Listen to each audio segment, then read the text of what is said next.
15, 20 minutos.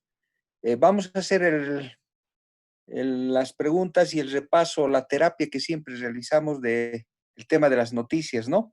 Y también les voy a comentar algo en relación a un acontecimiento que dice que va a suscitarse mañana, ¿no?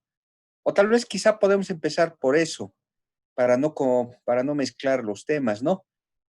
¿Saben ustedes qué es lo que va a pasar mañana? Dice que va a haber una reunión o algo por el estilo.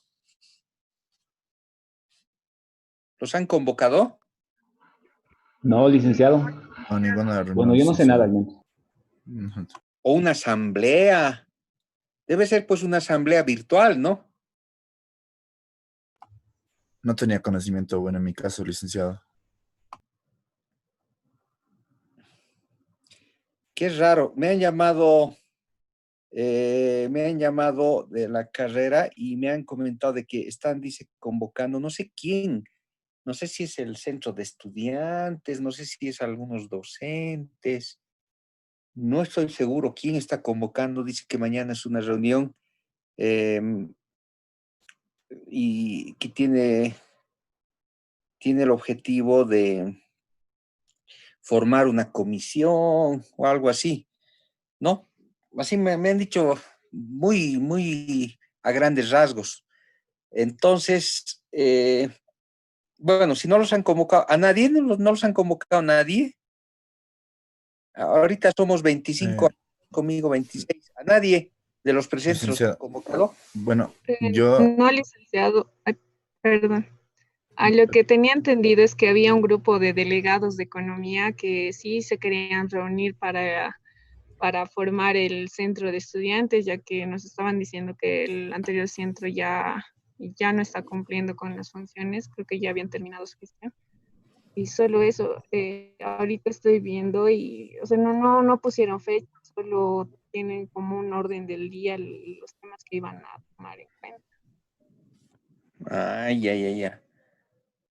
Pero Ya. no está a la fecha ni la hora, licenciado. Ya. ¿Alguien creo que quería comentar algo adicional? pero no, lo mismo, licenciado. O sea, bueno, en la anterior semana sí ha corrido el rumor de que querían, justamente como indicaba mi compañera, el centro de estudiantes ya feneció su mandato, entonces es a través de todo esto de la pandemia, ¿no? Entonces tenía que haber una coordinación tanto entre docentes con los estudiantes, y por eso estaban buscando, si no me equivoco, a los delegados, pero de ahí a poner fecha, hora, no había escuchado nada ni se había establecido nada. Ya, porque lo que me comentaron es de que mañana habían convocado esta reunión de la que ustedes están hablando, sí, de delegados me hablaron, la estaban convocando para mañana, ¿no? Ahora, dice que es una convocatoria, pues, según lo que me han comentado, es una convocatoria, por decirlo menos, no legal, o sea, no válida, digamos, ¿no? Porque hay estatutos, hay procedimientos, ¿no? Internos. Entonces, no podemos decir mañana nos convocamos, tomamos decisiones, ¿no? Entonces dice que eso no corresponde. Ahora, ahora seguramente esta convocatoria va a ser virtual, ¿no ve? No creo que sea presencial, ¿no? Seguramente van a ser por Zoom o por Teams, por alguna plataforma. Seguramente va a ser así, ¿no? Imagino que sí, licenciado, porque es la única forma de que se puedan reunir, ¿no? Ya que no puede haber concentraciones ni demás, entonces sí han de Claro, convocar. tiene que ser la única forma, sí. Entonces, mi recomendación es la siguiente. Es mejor que no participen de estas reuniones, de estas convocatorias que a veces tienden pues está bien que se reúnan, o sea, es legítimo, digamos, ¿no? Nos reuniremos para proponer, para coadyuvar en el trabajo, para definir líneas de acción. Está bien esa es una dinámica normal, o sea, ahí no hay problema, ¿no? Y además debería ser un tema que siempre lo hagamos, ¿no? Reunirnos para poder proponer fundamentalmente, ¿no? Nos reunimos y decimos, a ver, haremos esta actividad, haremos una charla, un debate, qué sé yo, propondremos a la carrera, perfecto, eso tiene que ser así, digamos, ¿no? Pero lo que me han comentado es que de repente en esta reunión quieran tomar decisiones administrativas, por ejemplo, el tema de desconocimientos, de elecciones, decir el centro ya no va. Entonces eso no corresponde, ¿no? Yo les voy a comentar la experiencia que tengo cuando yo estuve yo fui secretario ejecutivo del centro de estudiantes de la carrera de economía cuando estaba en cuarto año, si no me equivoco, o segundo, tercer año, no sé, ya la memoria a ratos me falla. Fui secretario ejecutivo del centro de estudiantes, o sea, conozco bien la dinámica, ¿no? Nosotros como ayudantes, teníamos el grupo de ayudantes de la Asociación de Ayudantes, entonces hicimos un frente y ganamos las elecciones y por eso sé la dinámica, ¿no? O por lo menos me acuerdo, así, a grandes rasgos, muchas cosas, ¿no? Entonces, las reuniones tienen que ser proactivas, tienen que ser donde hayan proposiciones, hayan acciones o actividades, ¿no? Que si yo haremos un foro económico, y alguna serie de cosas, digamos, ¿no? Pero no tienen que ser reuniones para tomar decisiones. Como les decía, en mis épocas, a veces los estudiantes se reunían los delegados y decían, lo desconocemos ya el centro de estudiantes, desconocemos al director de la carrera, ¿no? O sea, cosas que ya no corresponden. Eso ya pertenece como a mis épocas, ¿no? Cuando yo era, digamos, alumno, eso se daba permanentemente y por eso yo renuncié, no cumplí mi mandato, que era de un año en esa época. Entonces ya habían las manipulaciones, la gente decía, hay que desconocerlo a tal, hay que desconocerlo a cual. No, ya no corresponde eso, ¿no? Entonces, justamente por eso yo presenté mi carta de renuncia y seguí mi vida normal, digamos, ¿no? Entonces, no hay que prestarse a esas cosas, ¿no? O a cuestionar digamos, el trabajo que está haciendo tanto la dirección de la carrera de economía como el centro de estudiantes, ¿no? A veces, a veces uno tiene la tentación de que en estas reuniones pueden darse estas situaciones, ¿no? Entonces, mi recomendación, y de repente hasta mi solicitud hacia ustedes es que no participen en estas actividades. Nos dedicaremos más bien en vez de estar, eh, con este tipo de actividades, profundizaremos en el estudio, generaremos debates. Yo les puedo ayudar a que una vez que se restablezca, digamos, el tema de la pandemia, se restablezcan las actividades normales en la UNSA, podemos hacer foros, debates, una serie de cosas que seguramente van a haber muchos temas, ¿no? Muchos temas de discusión en el escenario post pandemia, ¿no? Entonces, eso es. Y bueno, en buena hora que no les haya llegado nada, ninguna convocatoria, pero como les digo, mi recomendación y incluso podría ser mi solicitud de que no participen porque en un periodo en el cual el país está viviendo un escenario bastante crítico, entonces de desestabilización, no generaremos otros niveles de desestabilización también en la universidad. Pero bueno, en buena hora que no les hayan convocado y ojalá que esto pase ya y pase sin mayor complicación, ¿no? Bueno, ahora entrando en materia, están viendo mi pantalla, ¿no? Sí, licenciado. Se ve, licenciado.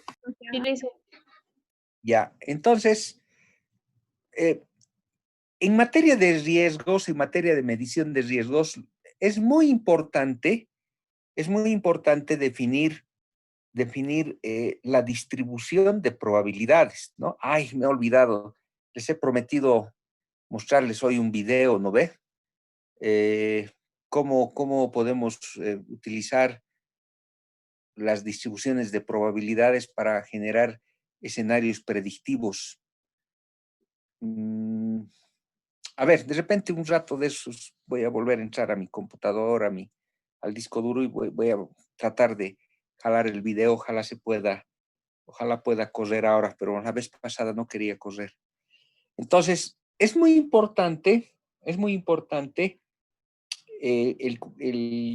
la herramienta, el mecanismo de generación de una distribución de probabilidades para generar escenarios predictivos de medición de riesgos, ¿no? O para la medición de riesgos. Los escenarios predictivos son muy importantes, ¿no?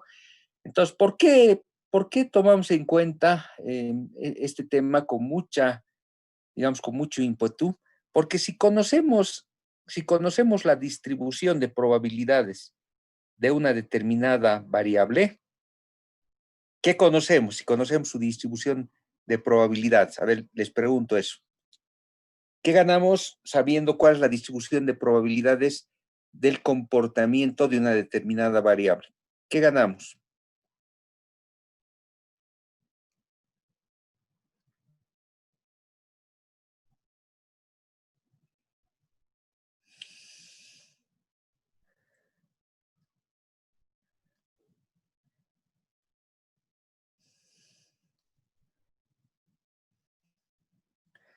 A ver, ¿quién se anima?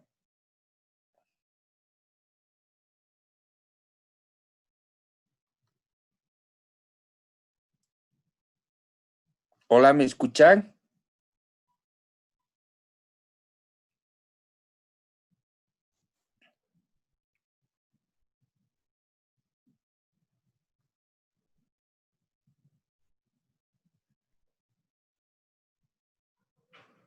Hola. A ver, voy a empezar a preguntar entonces.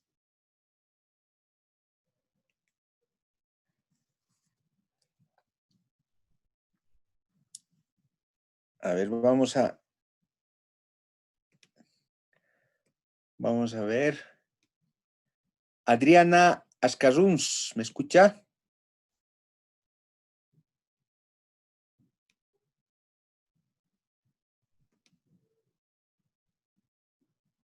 Hola. Adriana Ascaruns, ¿me escucha?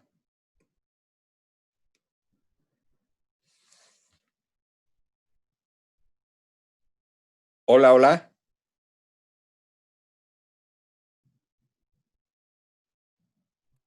Licenciada, respecto a la pregunta, eh, bueno, de la probabilidad, lo que sacamos serían las variables aleatorias, que serían, bueno, también al mismo tiempo se dividen en discretas y continuas. ¿Podría ser esa la respuesta, licenciada?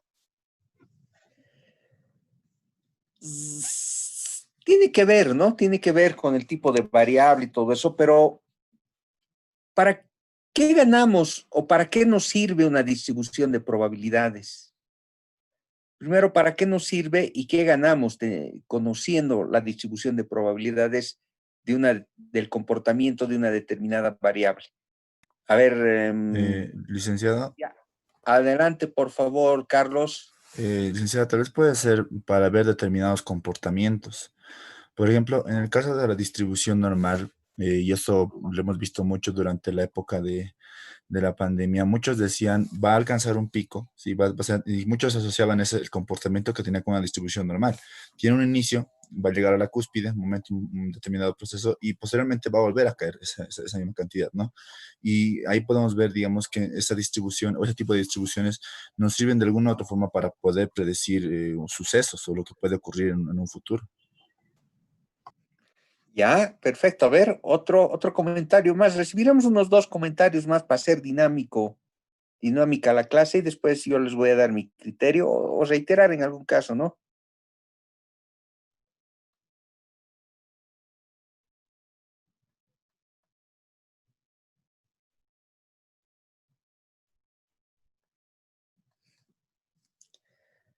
A ver, preguntaremos a Maily Hurtado.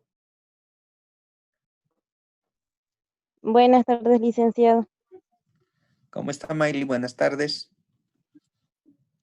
De las variables discretas tengo entendido que solamente aceptan números enteros.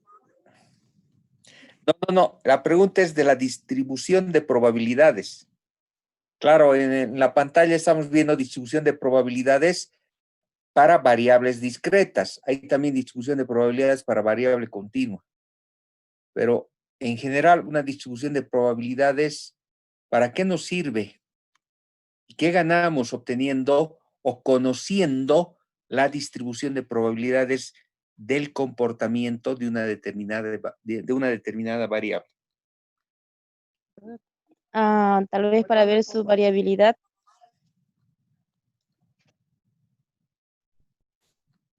A ver, alguien más preguntaremos, después yo les doy mi criterio. A ver, un nombre, un estudiante, Juan Adubiri.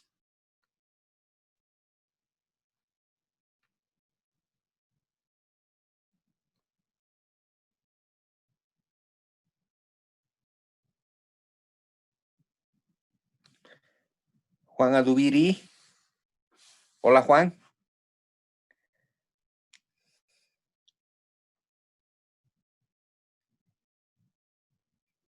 No me contesta. Juan, ¿me escucha?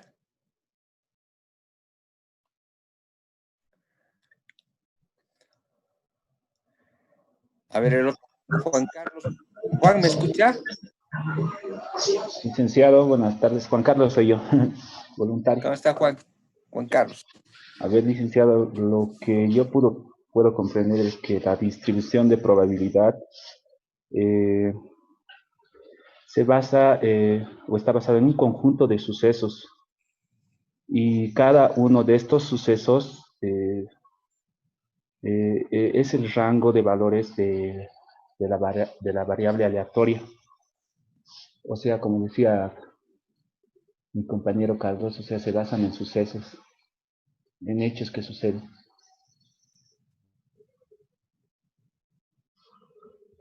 Ya, a ver, otro. A ver, vamos a buscar otro colega.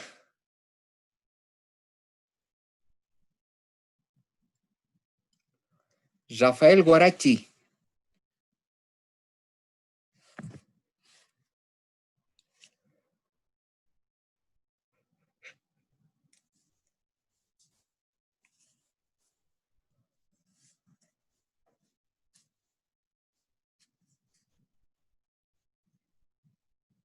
Rafael, ¿me escucha? Sí, licenciado. Licenciado, buenas tardes. Buenas tardes. La misma pregunta. Bueno, yo tengo entendido que las distribuciones de probabilidad nos sirven para obtener un experimento. O sea, nos va a describir una probabilidad de un evento que vamos a realizar a futuro. Eso sí podría ser, licenciado. A ver. Toman. Licenciado, Sí, por favor. licenciado, quería aportar sobre en cuanto a la distribución de probabilidad, nos sirve más que todo para ay, perdón, un rato, por favor, para modelizar, es decir, modelizar números de situaciones reales, esto en cuanto a las distribuciones discretas y continuas. ¿Podría ser eso, licenciado? Perfecto, la palabra clave, la modelización, ¿no? Podemos modelizar con una distribución de probabilidades, ¿no? Bueno, a ver, ¿para qué nos sirve una distribución de probabilidades, ¿no? ¿Y qué ganamos obteniendo o conociendo la distribución de probabilidades de una variable o del comportamiento de una variable, ¿no? ¿Qué ganamos? Una distribución de probabilidades es el espacio donde cada evento que puede ser considerado como una variable aleatoria tiene una probabilidad de ocurrencia o se le asigna una probabilidad de ocurrencia a un determinado evento, ¿no? Puede ser cualquier evento o suceso, ¿no? Evento o suceso, como dicen los niños, ¿no? Entonces, esa es la distribución de probabilidades.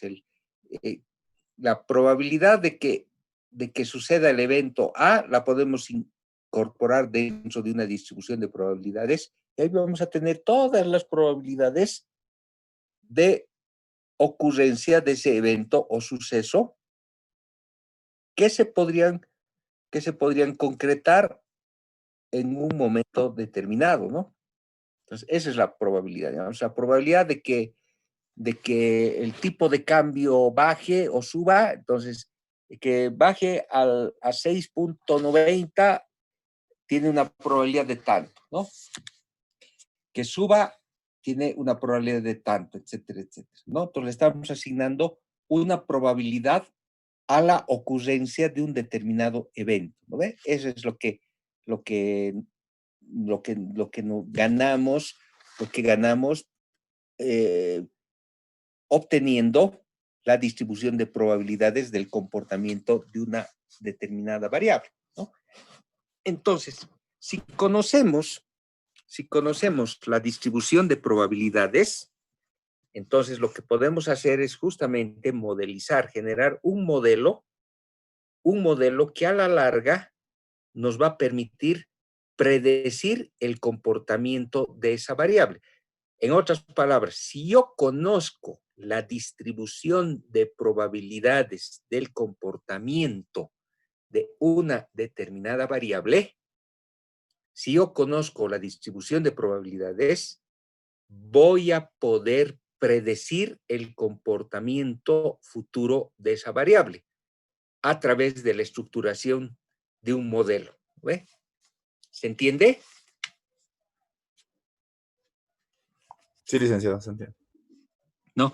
Entonces, acá la clave del éxito es conocer la distribución de probabilidades. Si conocemos la distribución de probabilidades me voy a inventar de la inflación, digamos, entonces fácilmente vamos a poder predecir el comportamiento de la inflación a futuro, ¿no? Fácilmente vamos a poder predecir. En ese sentido, esta herramienta que se denomina distribución de probabilidades, esta herramienta estadística, es una herramienta, valga la redundancia, de suma importancia y de suma utilidad para la medición de los riesgos, ¿no? Entonces, eso es muy importante que lo tengamos presente, ¿no?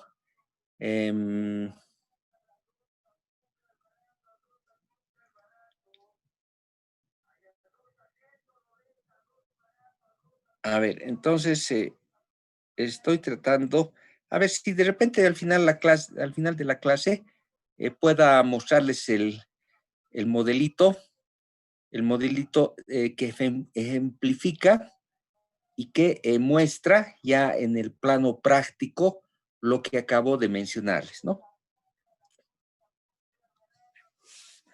Bueno, entonces, existen distribuciones de probabilidades para variables discretas y también, como alguien lo ha mencionado, y también distribución de probabilidades para variables continuas, ¿no? Ahora, ¿cuáles son las distribuciones de probabilidades? No sé si están viendo mi pantalla. Sí, licenciado, se ve. Se ve. ¿Cuáles son las distribuciones de probabilidades para variables discretas? A ver, vamos. Aquí tengo algunos ejemplos, ¿no?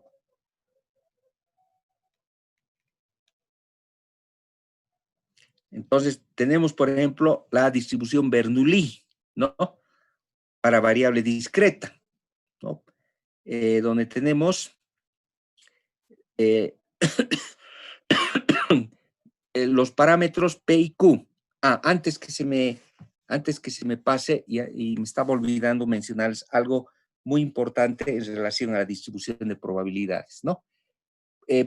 ¿Por qué el conocimiento de la distribución de probabilidades del comportamiento de una determinada variable nos permite generar escenarios predictivos futuros? ¿Por qué creen ustedes? ¿Por qué? ¿Por qué es una herramienta tan poderosa la distribución de probabilidades que nos permite generar escenarios predictivos futuros del comportamiento de esa misma variable, lo que alguien mencionó, la modelización? ¿Por qué? A ver, les paso la pregunta. Licenciado, tal vez porque, bueno, la distribución de probabilidades hasta donde, cuando estudiábamos esa materia justamente, recolectaba hechos concretos y como expresaba mi compañera, a través de eso, o sea, hacían, por ejemplo, con el tema el ejemplo más básico que siempre ponían era el de la moneda, ¿no? El de las dos caras. Entonces, eso a través se podía modelizar, ¿no? En qué escenarios podía tocar cara, en qué escenarios podía tocar cruz. Entonces, yo pienso que a través de eso, a través de constantes sucesos que se van repitiendo y muestran tal vez los mismos comportamientos, ayuda mucho a predecir lo que es el futuro. Ya, a ver, ¿alguien más que quiera opinar al respecto o responder la pregunta?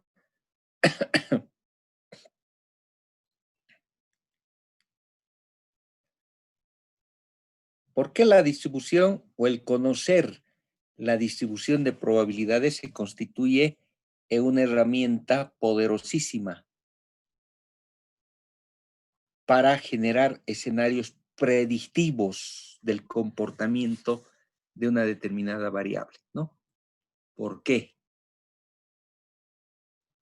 Licenciado, es como dijo mi compañero, el motivo es la recolección de los datos de eventos que ya han pasado o bueno, que sí, que ya han pasado. Por ejemplo, si queremos ver alguna tendencia del PIB, se recolectan los datos anteriores y ya va a demostrar cierta tendencia, ¿verdad? Algo, bueno, así yo lo entiendo, licenciado.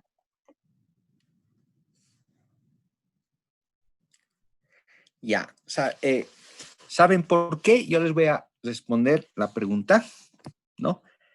¿Por qué se constituye una herramienta poderosa, capaz de generar escenarios predictivos? Porque si conocemos cuál es la distribución de probabilidades del comportamiento de una determinada variable, conocemos los parámetros de esa variable. ¿Y cuáles son los parámetros? Generalmente son la media y la desviación estándar, ¿no? Entonces, si yo conozco los parámetros, ¿no? Entonces yo puedo decir, a ver, por ponerles un ejemplo bastante sencillo,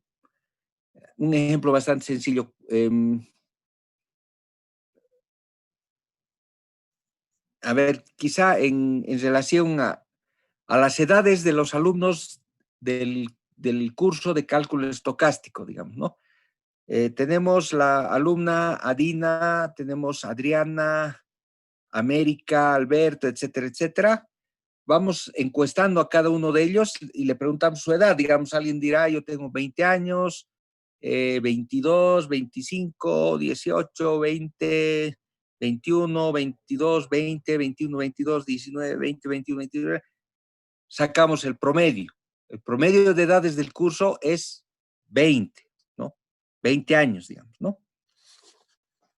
Entonces, pero ese promedio es de este curso, ¿no ve? De este curso.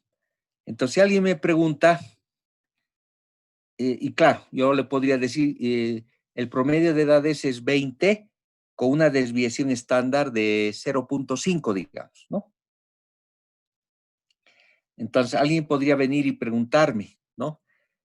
Podría venir y preguntarme y decirme, Antonio, ¿cuál va a ser el promedio de edades de los alumnos del siguiente semestre? ¿No? Entonces yo le podría decir, el promedio va a ser 20 y de aquí al siguiente año también va a ser 20, porque yo conozco la distribución de probabilidades de las edades de los alumnos inscritos en la materia de cálculo estocástico, ¿no? Entonces, fíjense, ya estoy generando escenarios predictivos, ¿no? Ya estoy mirando el futuro, ya no solamente estoy mirando el presente, ¿no? Entonces, cada una de estas distribuciones que estamos acá mostrándoles, por ejemplo, la Bernoulli, que es para variable discreta, la distribución de probabilidades rate marker, binomial, ¿no? Tenemos la beta binomial. A ver, tenemos otra distribución que podría ser la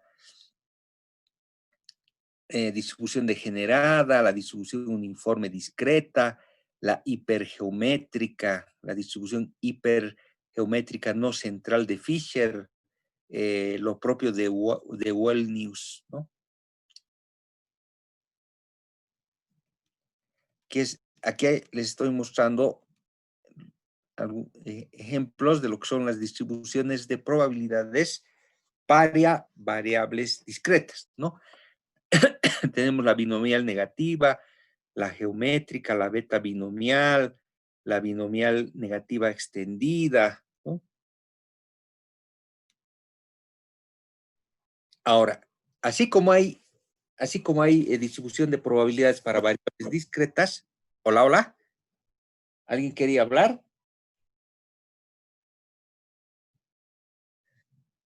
Así como hay distribución de probabilidades para variables discretas, también hay para variables continuas, ¿no? Entonces, fíjense cuáles son las variables para, las distribuciones de probabilidades para variables continuas. Tenemos la arcoseno, beta, coseno, la degenerada, la Irwin-Hall, Kent, tenemos la Kumaraswamy, la logarítmica, la logit normal. A ver, ¿cuáles más hay? Tenemos la logit normal, la normal truncada, la recíproca, la triangular, la uniforme continua, rectangular, la cuadrática, von Mises-Fischer, semicircular de Wigner, perdón.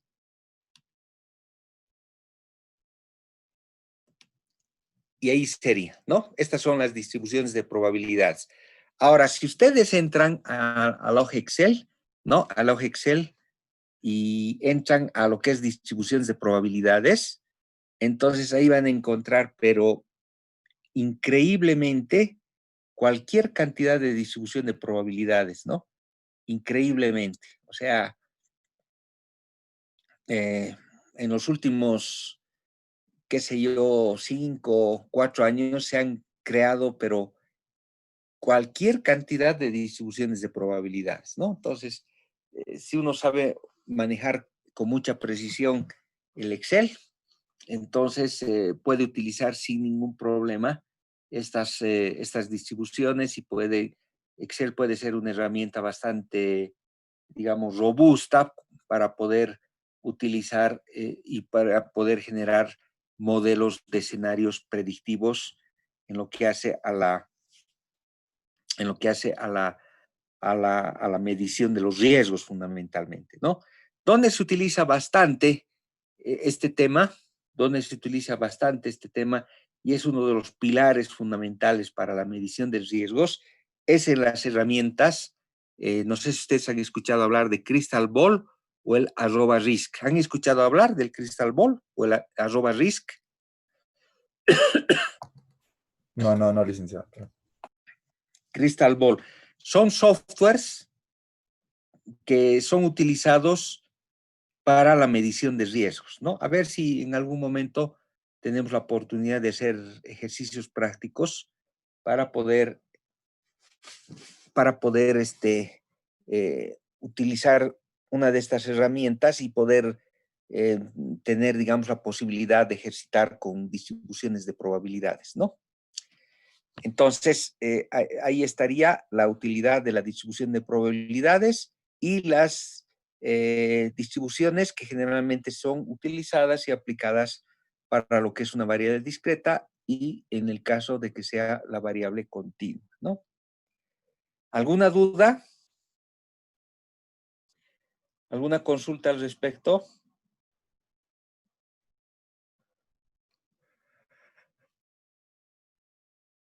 Ninguna, licenciado. Perfecto. Bueno, vamos a entrar a un tema ya más puntual, más específico. que está relacionado ya a los modelos de medición de riesgos, ¿no? Que es una de las metodologías que es generalmente utilizada y aplicada fundamentalmente en lo que es la medición del riesgo de crédito, ¿no? Medición del riesgo de crédito. Aprovecho de comentarles que cada riesgo tiene sus propias metodologías de medición, ¿no? Me explico, digamos, si ustedes quieren medir el riesgo de liquidez, tienen ahí modelos de medición para el riesgo de liquidez, ¿no? Cuando veamos, digamos, los modelos de medición, cuando estemos, digamos, ya puntualizando, utilizando modelos de manera específica, siempre vamos a hacer alusión a algunos riesgos, ¿no? Vamos a decir, este modelo se utiliza para la medición del riesgo de crédito, este otro para la medición del riesgo de liquidez, para la medición del riesgo de mercado, etcétera, etcétera, ¿no? Entonces vamos a ir utilizando el instrumental, las herramientas para los determinados modelos, ¿no? Entonces, antes de entrar en el tema, lo que podemos hacer es, se va a cortar en este momento. Trataremos de salirnos en este momento todos y volver a entrar al mismo link, por favor. Así no perdemos mucho tiempo. ¿Ya? Está bien, licenciado. Perdón, sí, generamos otra sesión, ¿no ves? Generamos directamente otra sesión. Así ya embalamos y para que no haya cortes, ¿no? Y obstaculizaciones en tener una...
Bueno, continuaremos.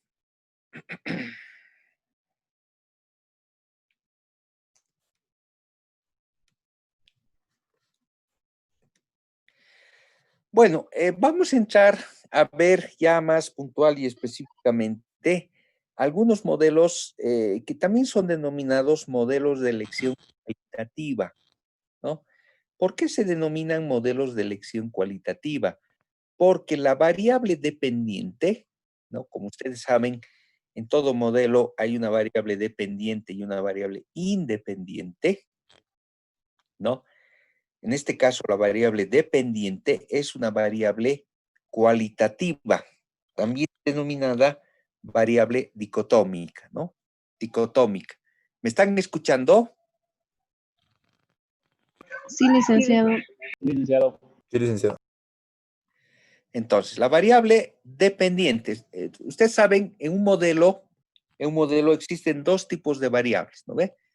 Existe una variable dependiente y una variable independiente en cualquier modelo, ¿no? Acuérdense de la relación Y en función de X, donde Y es la variable dependiente y X es la variable independiente.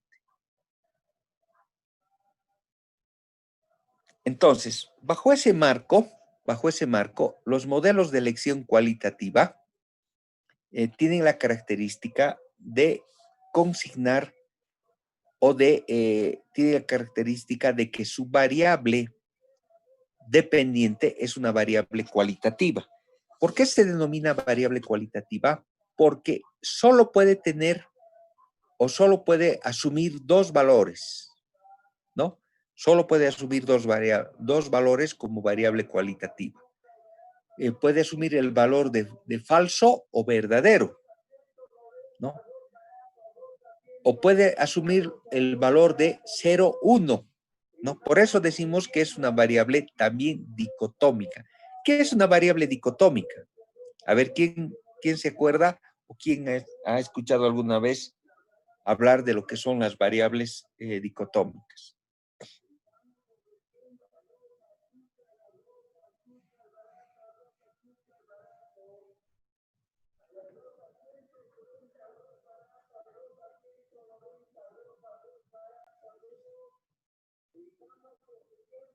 Licenciada, tal vez aquellas variables que solamente, bueno, que pueden tener solo dos valores o dos opciones. Exactamente, ¿no ve? Una variable dicotómica es aquella que solo puede tener o solo puede obtener o solo puede asumir dos valores, nada más, ¿no? O dos opciones, mejor dicho, no valores, ¿no? Dos opciones. Solo puede asumir dos opciones. 0, 1, como decía, falso, verdadero, éxito, fracaso. Si ustedes quieren, puede ser también noche, día, ¿no? Solamente dos. O sea, nada más, ¿no? Por eso es dicotómica la variable. Solo dos valores, ¿no? Entonces, en ese sentido, los modelos que son, digamos, más utilizados y que tienen esta característica de ser modelos de elección cualitativa y cuya variable dependiente es una variable dicotómica, son por un lado el modelo Logit y el modelo Probit, ¿no? ¿Han escuchado hablar del modelo Logit y del modelo Probit?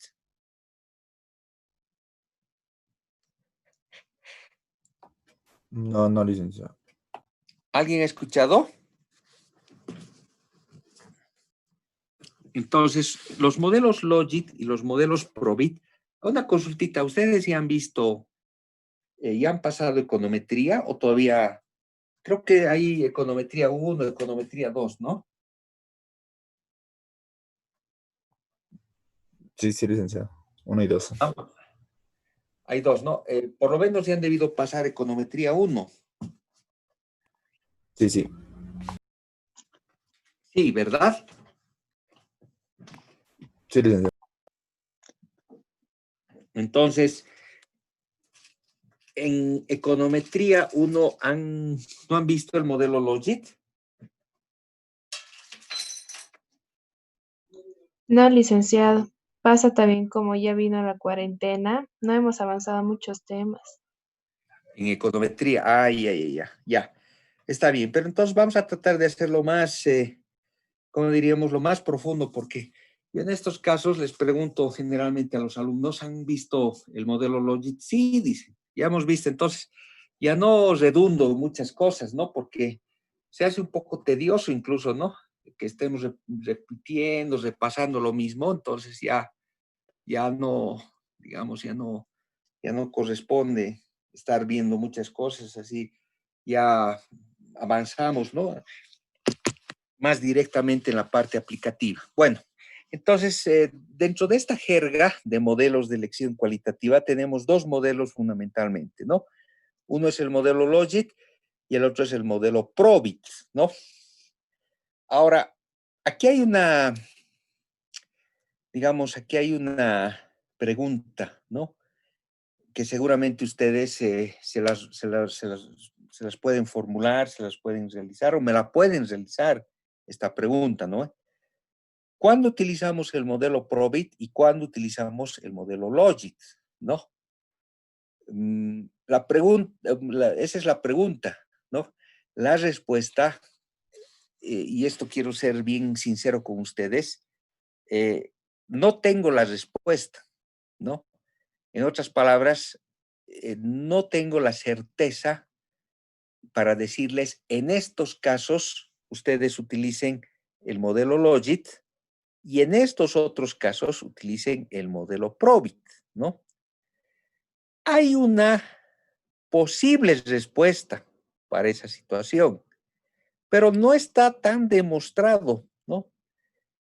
Tan demostrado que sea la respuesta correcta. Es más una respuesta casi lógica, ¿no? Cuándo utilizar el modelo Logit y cuándo utilizar el modelo Probit. Y cuando veamos el tema de manera puntual, lleguemos justamente al aspecto medular que les estoy mencionando en este momento, entonces ahí les voy a decir, en estos casos usen el Logit y en estos otros utilicen el Probit. Aunque como les digo, no está demostrado que realmente sea esa la respuesta. Es más una respuesta lógica de cuándo utilizar el modelo Logit y cuándo utilizar el modelo Probit, ¿no? Entonces, vayamos analizando lo que es el modelo Probit. Entonces, el modelo Probit tiene, o mejor dicho, opera con una función de distribución de probabilidades, ¿no? ¿Y cuál es la función de probabilidades que está detrás del modelo Probit, ¿no? Está la distribución normal, ¿no? Si nos vamos a lo que es el modelo Logit, entonces, ¿cuál es la distribución de probabilidades que está detrás del modelo Logit? La respuesta es la función logística, ¿no? La función de probabilidades es la función logística. Y del modelo Probit, volvemos hacia atrás, es la distribución normal. Entonces, bueno, a la pregunta, ¿cuándo utilizo el modelo Logit y cuándo utilizo el modelo Probit? La respuesta lógica podría ser, utilizas Probit cuando la variable sea normal, tenga una distribución normal de probabilidades. Y utilizas la función el modelo Logit cuando la función de la distribución de probabilidades sea la función logística, ¿no ve?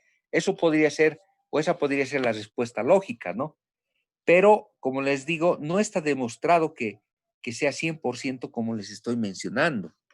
No hay una demostración estadística que lo que les digo sea una verdad, ¿no? Sea verdad lo que les estoy diciendo, ¿no? Entonces, cuando ustedes estén haciendo una evaluación, cuando estén corriendo, cuando estén realizando un modelo que amerite o que implique que la distribución de probabilidades, es decir, que implique la utilización ya sea del modelo Logit o del modelo Probit, entonces pueden hacer esa prueba inicial, ¿no? Hacer una prueba digamos, para establecer la distribución de probabilidades.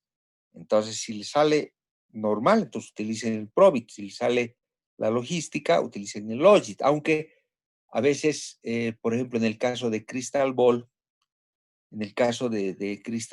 y de algunos paquetes que generan distribución de probabilidades, generalmente sugieren 2 o 3 distribuciones, ¿no? Entonces nosotros cargamos una variable, los datos de una variable, entonces corremos estos programas que nos permiten determinar el tipo o la la distribución de probabilidades. Generalmente nos sugieren 2, ¿no? 2 o 3. Nos dicen la distribución de probabilidades puede ser la normal, la Bernoulli o la log normal, digamos, ¿no? Entonces no es algo 100% preciso. Por eso les digo, ¿no? Por eso les digo, la respuesta podría ser lógica, aunque no hay una demostración que sea realmente de esa forma, ¿no ve? Entonces, entrando ya a lo que es el modelo Probit, si ustedes se fijan en la parte de abajo, el modelo Probit tiene una especificación como cualquier otro modelo, ¿no? ¿Y cuál es la especificación del modelo Probit? Es Y igual o Y en función de X, ¿no? Como todo modelo, ¿no? Todo modelo se especifica de esa forma. Y en función de X, ¿no ve? Entonces, pero, ¿cuál es está en la parte de abajo? A ver, ustedes me van a decir si pueden ver. Mejor ahí creo que se ve mejor la pantalla, ¿no? Sí, licenciado. Sí. Entonces, en la parte de abajo, ven el cursor, ¿no ve? Sí, sí, licenciado. Sí, licenciado. Entonces, en la parte de abajo tenemos I es igual a beta X más epsilon. Entonces, esta parte, esto también lo voy a subir aquí arriba, mejor. Los comandos del Zoom, ¿no? Entonces, este modelo, fíjense, es I es igual a beta X más epsilon. Esa es la especificación del modelo. Entonces, vámonos a denotar cada una de las variables. ¿Qué es I? I es la variable dicotómica que solo puede asumir dos valores en el modelo Probit. ¿Y cuáles son esos valores? Únicos valores que puede asumir la variable I. Son 0 y 1. Entonces, 0 va a asumir en el caso de fracaso y 1 va a asumir en el caso de éxito, ¿no? Éxito, fracaso, ¿no? Si la variable I, de nuevo la voy a mostrar con el cursor, si esta variable asume el valor 0, es fracaso, y si asume el valor 1, es éxito. Es éxito, ¿no? Ahora, entonces, el comportamiento desde el punto de vista 0, 1, éxito, fracaso, va a depender de los valores beta multiplicado por los X sub I. ¿Qué son los X sub I? ¿Qué son los X sub I? Les pregunto.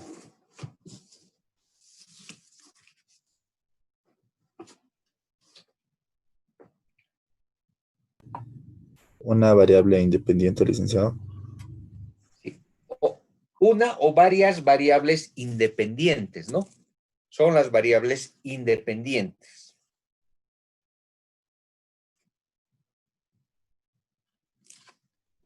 Son las variables independientes.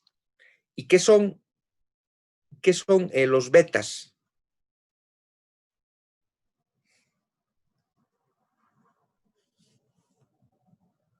El parámetro en este caso. Son los parámetros. Los parámetros de las variables X sub I. ¿Y qué es epsilon sub I? ¿El ESDOR, licenciado? Son los errores de estimación, ¿no ve? Los errores de estimación. ¿Qué característica debe tener los valores de epsilon sub I?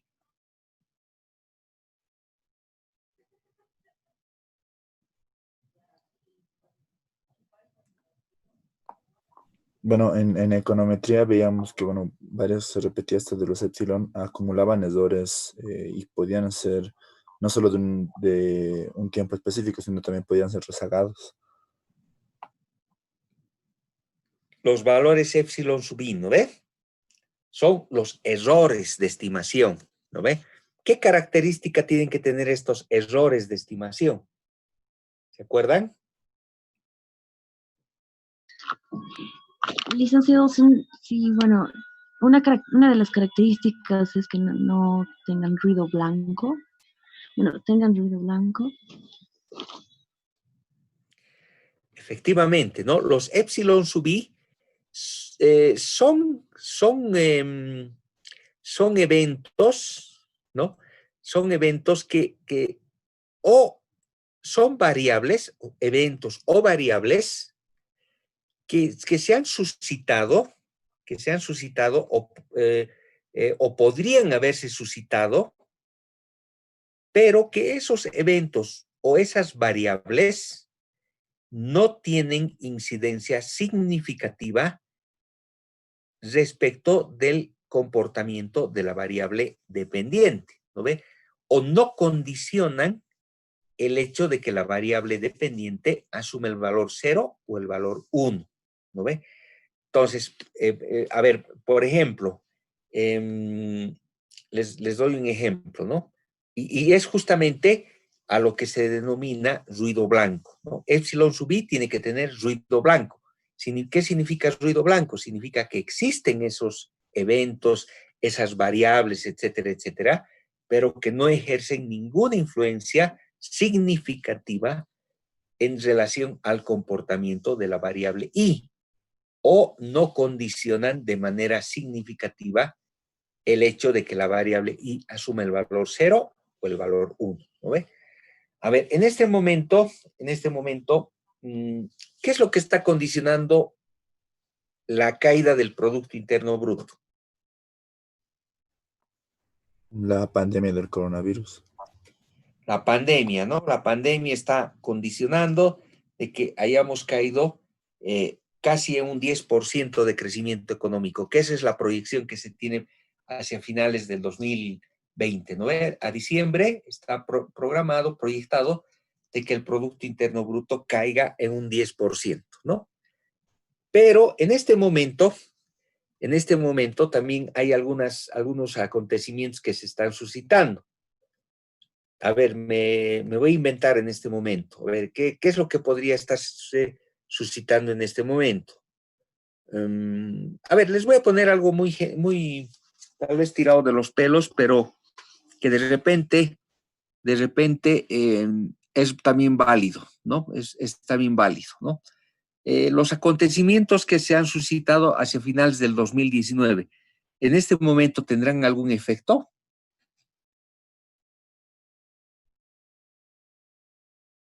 ¿Ustedes creen que haya algún efecto de lo que ha pasado en octubre, noviembre del 2019 tenga algún efecto sobre el crecimiento económico del 2020?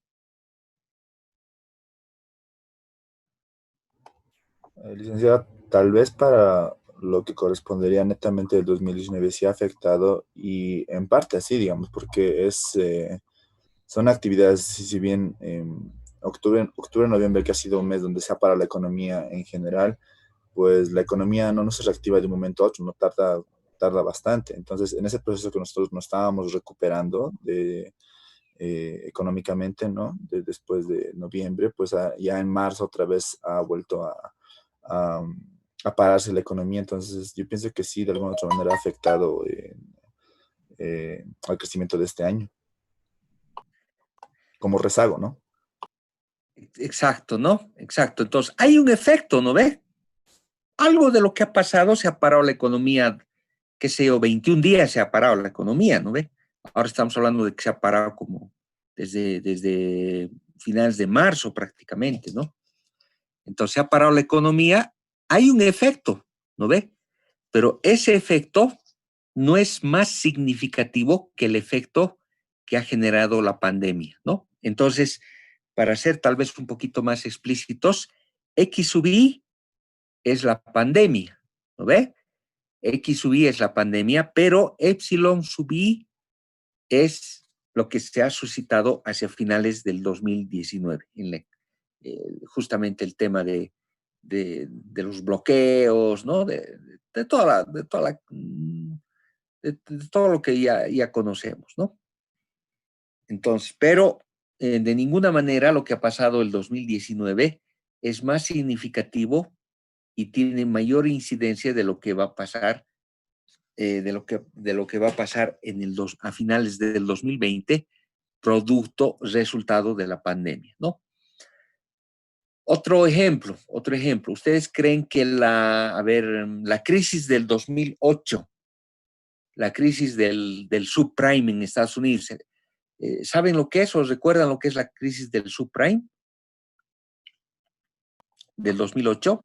Sí, licenciado, la crisis de las hipotecas subprime desvalorizadas y que han hecho una burbuja financiera enorme. Correcto. Entonces, ¿ustedes creen que la crisis del subprime del 2008 tenga alguna incidencia sobre el crecimiento del Producto Interno Bruto que se va a suscitar el 2020, perdón?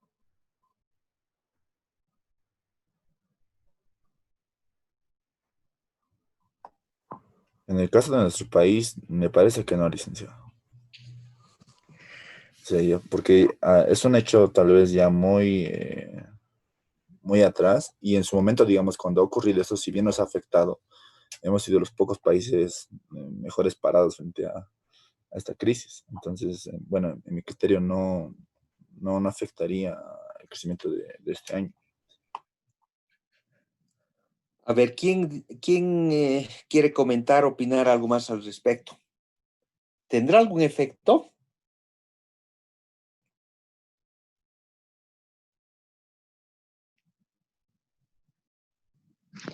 Licenciado, bueno, para mi consideración sí tiene algún efecto. Por ejemplo, algunos economistas del lado bancario que estuvieron en Wall Street y demás, aseguran que eso ha sido uno de los efectos más positivos para que comiencen esto de las monedas, de las criptodivisas.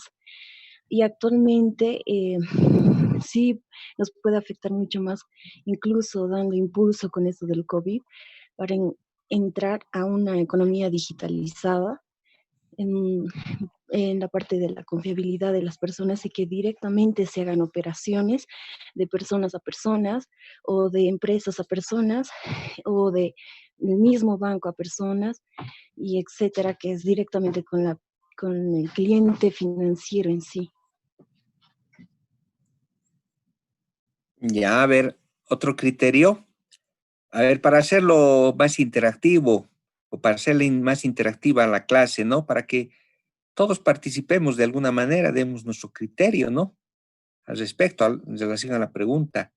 Yo les voy a decir una de las reglas de esta clase, es de que todos podemos expresar nuestro criterio en este momento. Y cuando expresemos nuestro criterio, tenemos derecho a equivocarnos. Podemos equivocarnos, ¿no? Podemos equivocarnos. Podemos decir una cosa y que no esté bien, digamos, ¿no? Aquí tenemos derecho a equivocarnos. Cuando no tenemos derecho a equivocarnos, el momento en que no tenemos derecho a equivocarnos es cuando estemos ya en nuestra vida profesional. Ahí sí es muy complicado equivocarse, ¿no?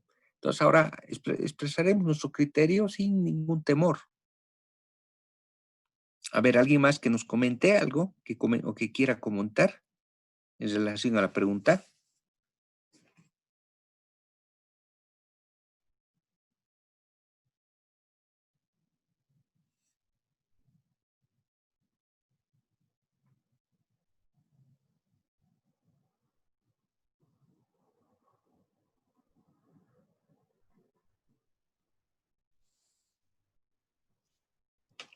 Hola, a ver, ¿quién más puede decir algo o quiere decir algo? El licenciado, yo diría que no afectaría porque, bueno, el caso de Bolivia es que no está muy metido en lo que es los, el mercado de valores, entonces yo pienso que no afectaría. Estamos muy alejados de tener alguna crisis de esas, porque ya en su momento tampoco afectó. Ya.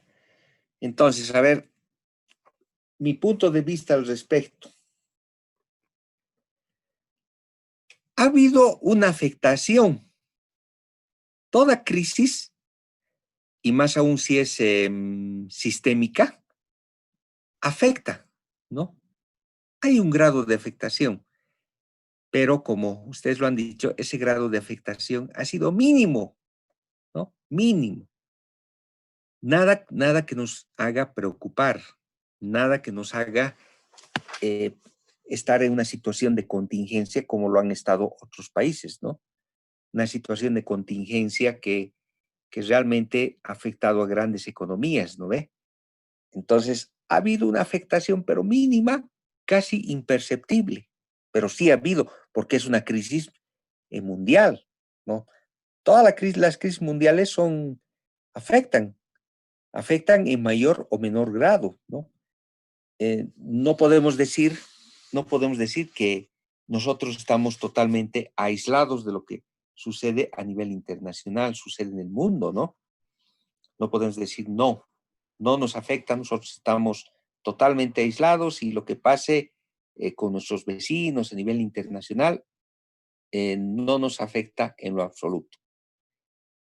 Pero en nuestro caso, esa afectación ha sido bastante mínima, casi imperceptible. Entonces, la crisis del 2008, desde mi punto de vista, también está dentro de los epsilon sub i. Entonces, el epsilon sub 1 hemos dicho que puede ser la crisis del subprime. Epsilon sub 2 es la otra crisis, epsilon sub 3, sub 4, etcétera, etcétera. ¿No ve? Son grados de afectación mucho menores o casi mínimos o casi imperceptibles, pero que están recogidas en esa variable denominada epsilon, ¿no ve? Entonces, ahora, en contraposición tenemos las variables X, ¿no?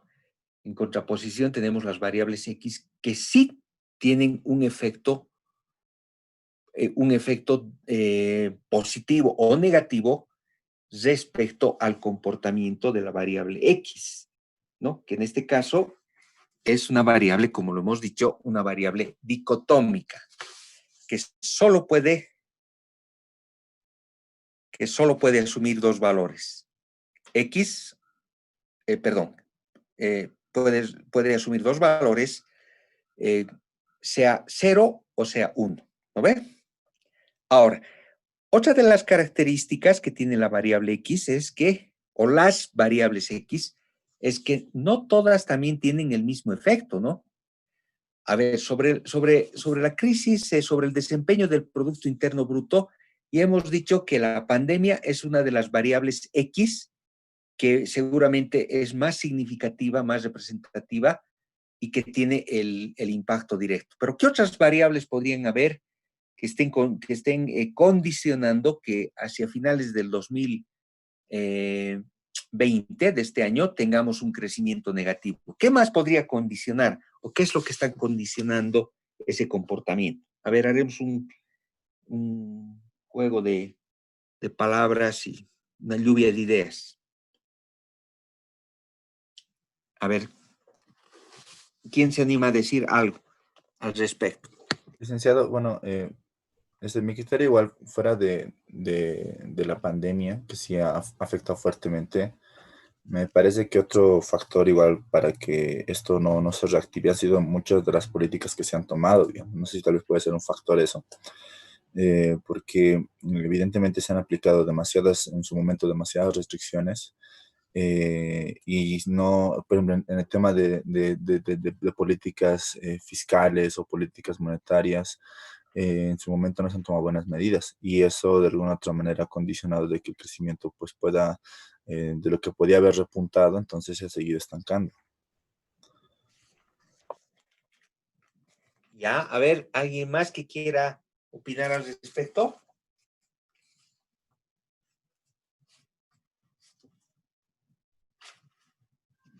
Licenciado, un shock de demanda. Ya, sí, shock de demanda. ¿En qué sentido? A ver. En el sentido de que justamente, bueno, partiendo justamente de lo que dijo el compañero, las medidas que se tomaron en política fiscal o política monetaria incluso que hasta ahora nos está afectando, es que tanto, bueno, la economía funciona a partir del consumo y varias de las familias hemos estado en confinamiento durante meses, entonces nadie ha creado nada y bueno, ahora se ven los resultados de su desempleo, varias cartillas de despidos y demás, entonces prácticamente nuestra economía ha estado en shock en la parte de la demanda y qué decir también de la parte de la oferta, porque varios de los empresarios y demás que cruceños especialmente que se estaban quejando, ¿no? De que sí se habían parado y habían perdido varios millones de dólares y demás. Entonces, ahí yo iría en ese sentido sobre el shock el stock, mejor dicho, el shock de la demanda y también de la oferta, ¿no? Que hubo y que ahora recién se está empezando a reactivar de alguna manera, ¿no? Ya, entonces, para entender un poquito el concepto, estamos hablando de las medidas que se han aplicado, digamos, a partir de la pandemia, digamos, no las medidas que se han aplicado en años anteriores, digamos, ¿lo ve? ¿Es así? Sí, licenciada, no las medidas de antes, sino las medidas que se tomaron justamente con el confinamiento y con lo que recién se empezó a utilizar, porque antes nunca habíamos visto una pandemia, ¿no? Entonces ha sido medio complicado poner algunas medidas o algo, pero no han sido muy suficientes por parte del Estado. Ya. Licenciado, Sí. bueno, tal vez justamente igual en esa parte lo que usted decía, es producto también de muchos rezagos, ¿no? Por ejemplo, bueno, había incluso en octubre, noviembre, había muchas críticas o posiciones en que decía que la economía se ve destruida en 3 meses y demás, que por el parate, pero si uno se pone a revisar índices, netamente índices de lo que es la economía boliviana, nuestra economía ha empezado un poco ya a dejar su crecimiento acelerado que tenía hasta el 2014 a partir del 2015. Habíamos presentado el primer déficit comercial en años, ¿sí? Nuestro crecimiento ya, y eso, digamos, tenía que estar netamente ligado con lo que es el precio del petróleo, ¿no? Que está ligado al precio del gas, que es lo que mayormente nosotros exportamos. Entonces, evidentemente, en su momento, la falta de diversificación, seguramente, porque este año ha sido otro golpe profundo, fuera de la pandemia, un golpe profundo que ha sido la crisis de los precios, que de alguna otra manera no nos ha afectado, o que Argentina o Brasil nos dejen de comprar como habitualmente nos compran, pues de alguna otra manera nos condicionan a nuestro país justamente por ser un exportador de eso. Pero si bien la pandemia ha sido el efecto tal vez más grande en cuanto a este año, ya hemos ido arrastrando de alguna otra manera crisis de atrás. Y si nos vamos específicamente al tema de la salud, puede surgir críticas, es cierto, de que en su momento no se ha tomado medidas de salud en otros años de construir más hospitales y demás, pero durante esta gestión tampoco se lo ha hecho de manera eficiente. Entonces, tal vez eso en cuanto a condicionantes que nos han limitado más en el crecimiento y nos han golpeado más fuerte. Ya, a ver, ¿alguien más que quiera opinar?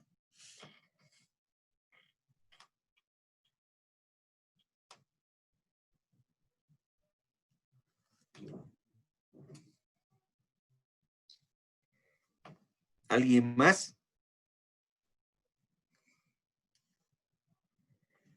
A ver, un poquito para resumir. Entonces, podemos decir que la variable y está en función de x sub i, el x sub i.